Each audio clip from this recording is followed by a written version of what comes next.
Matagumpay na nailigtas ng Philippine National Police Women and Children Protection Center ang 6 na biktima na pawang mga menor de edad na may gulang na 4 hanggang 14 taong gulang, kasabay ng pagkakadakip sa isang 23 anyos na suspect na kinilalang si Alias J noong May 14 sa Maynila.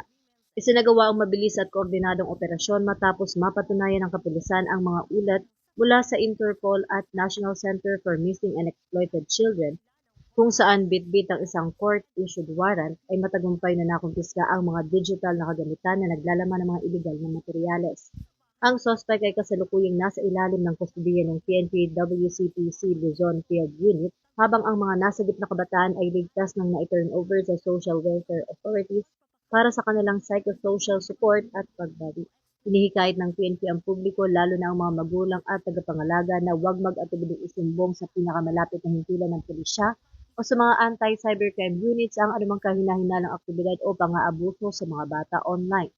Sa pamamagitan ng patuloy na pakikipagtulungan at tiwala ng komunidad sa kanilang kapulisan, masisiguro ang isang ligtas at payapang kapaligiran kung saan mapoprotektahan ang kinabukasan ng bawat kabataang Pilipino. Mula rito sa Campo Crame, ako si Patrol Woman Sari Bernales, nagbabalita para sa Police News Network, bagong PNP para sa bagong Pilipinas, serbisyong mabilis, tapat at nararamdaman.